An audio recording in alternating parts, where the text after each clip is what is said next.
X-Men 97 Season 2 is back with a 3-episode premiere. But are we back, baby? Welcome back, everyone. We're here today to talk about X-Men 97 Season 2, the first 3 episodes.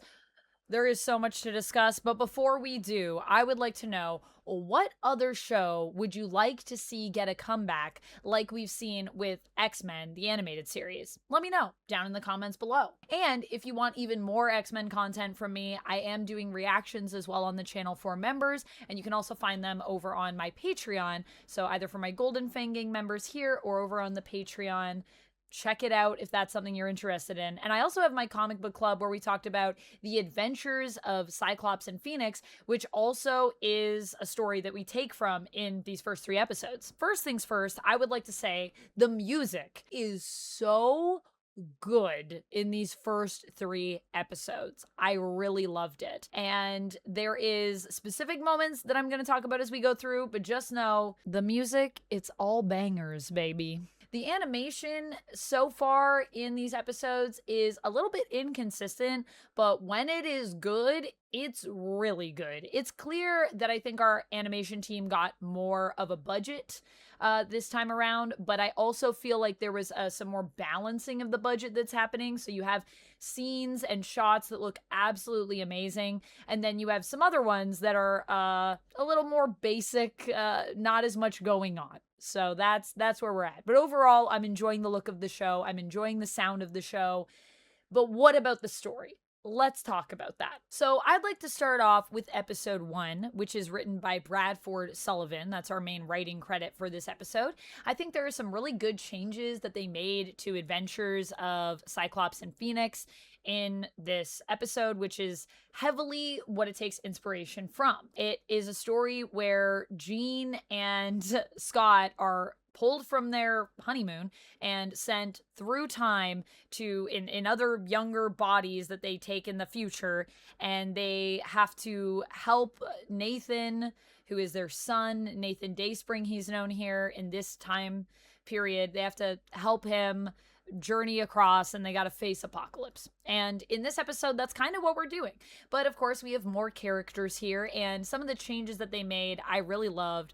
Like, for example, you know, we have Mother Ascani here, and she actually gets to live in the original story. She dies, although I don't know if it's a permanent death because it is comics. But in this version, she remains, and she actually provides a little bit more guidance for our team. Now, of course, we don't get a reveal about who she is, that she's Rachel Summers. And honestly, when Scott goes to talk to her, I thought maybe we were going to get something like that, but I don't really mind that we didn't, because I don't know if that needed to happen here. There's already a lot going on in this episode, especially in terms of the family. And one of my favorite moments in the entire episode is when Scott and Jean reveal to Nathan that they are his parents and that they did love him. They didn't just abandon him, but they had to send him away for his own benefit because they thought it was the right thing to do. And they do this in a moment where they need him to use his abilities in order to get out of captivity. And because of this revelation that his parents are here and that they do love him and they do care about him, he's able to use his powers to escape. And I thought all of that was beautifully done. I thought taking the quote from season 1 when they send him off and they want him to remember that they love him, I thought was beautiful. And I know there's going to be some people that are going to say, isn't this Maddie Erasure? You know, Madeline Pryor, the Goblin Queen, who we saw in season 1, who I loved having her here. She's one of my favorite characters of all time. But I think it's important to remember, and I just want to remind everyone, that Jean is also Cable's mom. I know it's confusing and I know it's weird, but it's true. Jean and Maddie are both his mom. And honestly, we could still see Maddie return at some point. She does return in the comics. She's brought back to life by an alternate reality son, Nate Gray, and it's super weird and it gets kind of romantic. It's weird. So I hope if we do bring her back that we don't go that route, but We'll see. For now, I'm just happy to have our little family back together with Scott, Jean, and Nathan. I think that's really lovely. Of course, not everything is different in this episode, and one of the things that I was really impressed that they kept, and somehow I thought they made work better than the comic does, is this idea that Apocalypse needs to regenerate and he requires kind of hosts. And in this case, Nathan is that host that he's hoping to get. I was impressed that they did that, and I liked it. So, good job. Good job, X-Men 97. It was lovely. I thought this was a really solid start. Episode 1 was a really solid start to X-Men 97 Season 2. And Episode 1, Days of Past Future, not to be confused with Days of Future Past, is our beautiful start that leads into an episode that I absolutely adored. I didn't think it could get better than this next episode, and that is A Force to be Reckoned With. A Force. Not to be confused with A-Force, which is a different team from the comics, but A-Force as in X-Force. Honestly, they should have just called it X-Force to be reckoned with. No, that's probably way too punny. This episode is written by Anthony Saletti and Mariah Wilson, and I could not believe how amazing this episode was. I mean, episode 1 was good.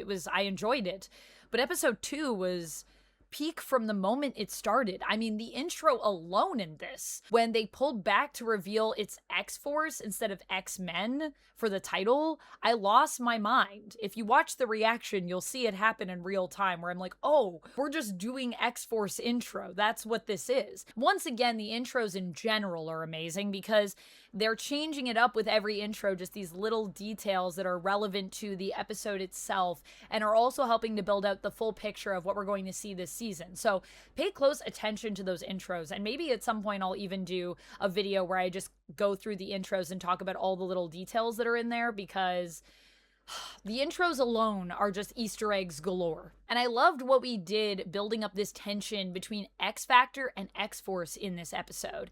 It made me think, are we going to get Executioner's song? Which is something I talked about in my theories video before this show came about, and I do think it's likely that it's going to happen. We'll talk about that a little bit more in my theories video, so stay tuned for that, but yeah, I loved it. X Factor here is working with the government. They're Val's team, essentially, rounding up mutants for their own safety, but also rounding up mutants for their own safety and putting them in power dampening collars and locking them up in cells, which I gotta say, X Factor, what are you doing here, man? What are you doing? This team is still a really cool team, and the only downside, I think, for X Factor is that there are characters that I love that are on this team, like Strong Guy, like, you know, Multiple Man, Jamie Madrox, and they don't get a ton of moments, but Polaris and Havoc do, and I love both of those characters. I really love Havoc a lot, and I think this show is going to make me love Polaris even more than I have through the comics. I'm not super into Polaris in the comics. I haven't read a ton of her stuff, and so she's a character I just haven't gotten to know as well, but I know there's a lot of you out there that love her, so, you know, shout outs in the comments for who you love from X Factor or X-Force. Like, let's talk about that, because so many good characters right now, so many good characters, and there's only so much screen time to go around, and I am hoping that as we go through, we're going to see more. I also felt like in episode 1, we didn't get enough of Morph either. I wanted more Morph stuff, so I am a little starved for all of my favorites, but that's what happens when you have a really stacked cast. We have to pick and choose our moments. We also get a lot of good moments on the X-Force side from Psylocke and Archangel as well, and I love that they're also here. We have these two couples on either side that I enjoy, Archangel and Psylocke, and on the other side, Havoc and Polaris. And Psylocke, man, they made her so cool in this, and I love that. That is essential to the character. And we are getting Betsy in Quannen's body Psylocke, which I wasn't sure if they were going to do that, because in retrospect, it's kind of weird, but it is also the 90s, and the 90s are, to be honest, kind of weird in comics. And I say this as a fan of 90s comics. It's not putting them down, it's just acknowledging what they are. So Betsy is here as Quannen. And I love her voice. I think they did a great job with her voice. Archangel's voice took a little bit to grow on me, but by the time episode 2 rolled around and he got some more lines, I got more comfortable with it. So yeah, and it's one of those things where it just doesn't feel as Warren Worthington the third to me, but at the same time, this is Warren as Archangel, which is kind of a different persona for the character. So it makes sense that there's a little bit of a change to it. I love that Psylocke gets so many cool fighting moments. She gets to use her Psy blades, and she also just is drawn really well. Like, she looks so jacked. It's awesome. All of these characters are cool to see, regardless of how much time we get to see them doing things. And we do have more episodes coming, so I'm sure there will be more to the teams, more that we'll get to see as time goes on. Another character that appears in episode 2, which I was very happy to see because I know we were starved for more of her, is Emma Frost. That's right, the White Queen herself makes an appearance. And I love how she brings X-Force into kind of this trap and then just turns into her diamond form and is like, yawn, while the battle's happening. I thought that they did such a good job with Emma in this. I mean, I want more Emma. I want more of her. Please give us more Emma or give us death. Not the Horsemen. Just end it all if we don't get more Emma. I will have to say, with Jubilee getting this amazing sequence where she gets to take on all the guards and use her powers and her shoes, she has rollerblades in her shoes. I was like, I don't even know, did she just have her Walkman with her the whole time, her Discman, or I don't know, but I'm just here for all of it. I thought it was really fun. I thought they did a great job with the Jubilee sort of stepping into this role of really being a very adept fighter. She's been training with Psylocke, and I thought that that was really cool to see her right in the action, freeing all of these other mutants and then just piecing out. I think that X-Force, honestly, I'm more on their side right now. I think that they have some good points. And sure, Cable's methods may be not normally a hero's methods, but these are trying times. We are in a pretty tumultuous, chaotic time for the X-Men right now. So I think X-Force is the right side for me so far. Although, you know, we'll see when we get the X Factor episode and we learn probably more about what's going on over there. Maybe they'll sway me. They do have multiple, man. There's also a really sad element to this episode, of course, when we get Nathan having to time slide his parents away after he gets his little cube supercomputer. I loved that. I mean, I loved his computer in the original animated series as well. So seeing him get it here, it just, I don't know. I just watched those episodes recently, so it was very nostalgic for me, I guess. And then seeing him have to say goodbye and make that hard choice was very sad. I cried. I did cry. And, you know, Apocalypse seems to be planning some stuff in the modern day, if we're to be believing Cable here. But the question is, what is his plan, you know? Is he gonna just come back with Horsemen like he did originally in the animated series and try to wreak havoc, or is there more to it? I guess we're gonna have to wait to find out. In episode 3, we're more focused on the past, and this is Rise of Apocalypse Part 1, which I love. I love a multi-parter. What can I say? I'm here for that. They got me. And of course, Rise of Apocalypse is actually a mini-series, so it's taking some inspiration for that, where we go into some of En Sabanur's origin story. And we also have the X-Men here, which I think is taking from a time where the X-Men go back to the past. I can't fully remember. I need to like look up more things for that. This is really me coming at this from my own mind. I think there are times when people don't realize that when I do these videos, I have point form notes here that are based on things I noticed in the episode. And sometimes I look a few things up, but I don't dive too deep. When I used to work for another channel, I would script everything and spend like hours doing just like tons of research. And I still do that when I need to for stuff. But this is a very different method. I'm not scripted. I'm literally looking at you. There are no I'm not reading anything. The only thing I'm reading is my notes over here and then using those to guide me. And then just kind of whatever comes out, comes out. So I think that's what we're doing here, but I'm not 100% sure. So if there's something that you know of that time period of that story, feel free to let me know down in the comments, because I already know I want to go and read Rise of Apocalypse. I know I want to check out some other things, Uncanny X-Force, maybe some Uncanny Avengers. I'm adding so many things to my reading list, and what I love about X-Men, the animated series, and X-Men 97 is it always gets me so hyped to go back to the comics and read stuff. It's a delight, is what it is. So this episode is written by J.B. Ballard and Beau DeMayo? Question mark? I thought Marvel had fully cut ties with Beau DeMayo, so I am a little confused. Beau DeMayo seems to also have kept his creator credit, I think. On IMDb, he's still listed as the creator for X-Men 97, and he is also listed as an executive producer on season 2, so I don't know what's going on with that. I tried to look more into it, but there's not a lot of information out there. I'll update you if I hear more, but just wanted to make note of that because I feel like not a lot of people are talking about it. Everyone's releasing an article on Beau DeMayo, and very few people other than comicbookmovie.com seem to be acknowledging that he has credits on season 2. Everyone's acting like he's been fully removed. And I'm like, well, but the credits are saying otherwise, so that's interesting.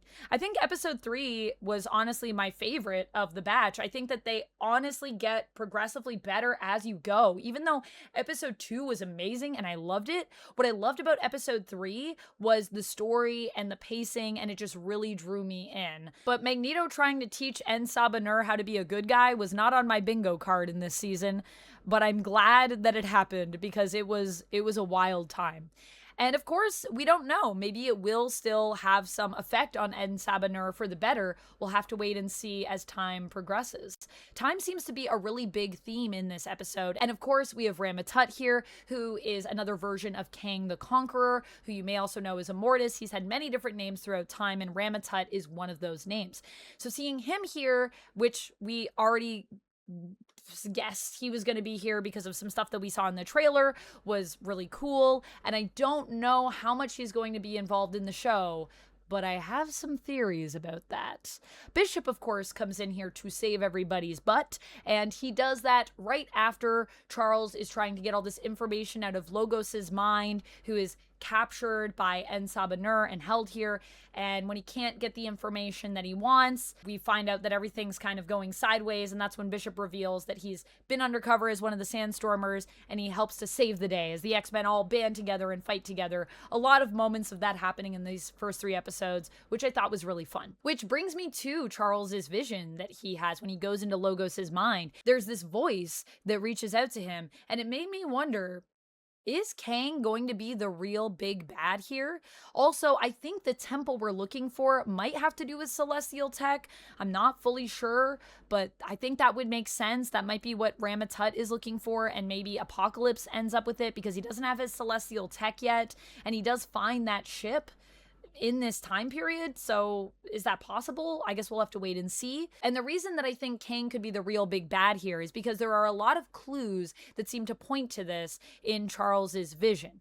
He hears a voice, and it says to him, "Everything everywhere finds its way here, the end. In time, all will see." He is where the end begins, which honestly sounds like something He Who Remains would say, who is a character that appears in Loki season 2, which is another version of Kang who exists at the end of time, where all of the timelines, well, we're trying to maintain the sacred timeline in that show, but there is timelines going off. So I'm just wondering if in the end, Apocalypse will have to join the X-Men. They'll all end up maybe being together and they'll be fighting Kang.